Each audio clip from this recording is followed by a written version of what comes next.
Hi guys! Today we're going to be talking about adding and subtracting integers.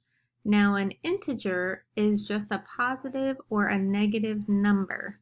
And you should have already taken these notes down that you see on the screen in front of you. I put those as a document for you and you were to copy them into your math notebook. These are going to be extremely helpful to help you add and subtract integers correctly. It can get a little tricky. So if you follow these rules, you'll be great. I'm going to show you some examples now. So say we have plus 5 minus 2. I'm going to look at the two numbers first.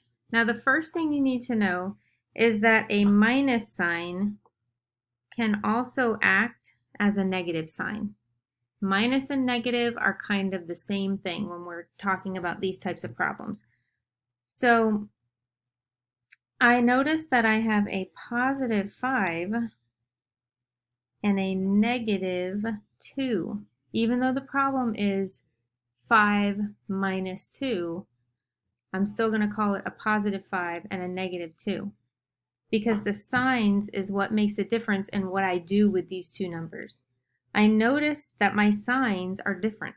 I have one with a positive, one with a negative. Since my signs are different, I'm going to subtract my two numbers. Anytime your signs are different, you're subtracting the two numbers. So over here, I'm just going to do, what's 5 minus 2? It's 3. So I'm going to write my 3 over here. And then the answer, this is the part that gets a little tricky, the answer keeps the sign of the bigger number. Now, the bigger number, I use that word in quotation marks because the bigger number here is positive 5. Sometimes that'll look a little different depending on where the negative sign is, but you're just looking at the number, not the sign when I talk about the bigger number. The bigger number here is 5, and it has what kind of a sign on it? A positive sign. That means my answer is going to be positive. And you don't have to write the plus when it's a positive answer, but I just wrote it there so you would see it and you would know. So let's try another example.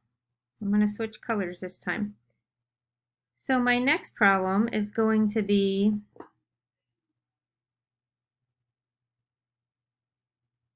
five plus 4.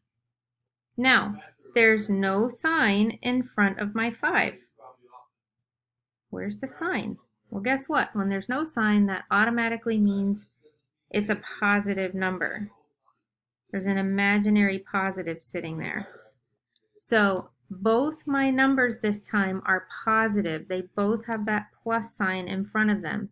And even though it's 5 plus 4, when I'm comparing them to add or subtract, I'm going to call this a positive 4. I'm going to say I have positive 5 and positive 4. My signs are the same, so I'm going to add the numbers. 5 plus 4 is 9. The answer keeps the sign. So since both of these numbers were positive, the answer is going to be positive. All right, let's try a few more. I forget how to erase my whole screen at once. Hold on. Let me just, there we go. I got it. Okay. So let's try one with two negatives this time. We're going to do negative 6 minus 3. And the first thing I'm going to do is look at my signs. I notice I have a negative 6 and a negative 3. The signs are the same, so what am I going to do?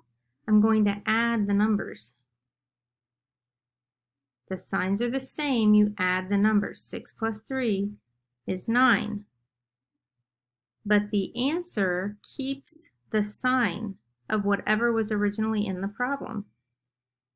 Since I had negative signs in the problem, I'm going to have a negative on my answer.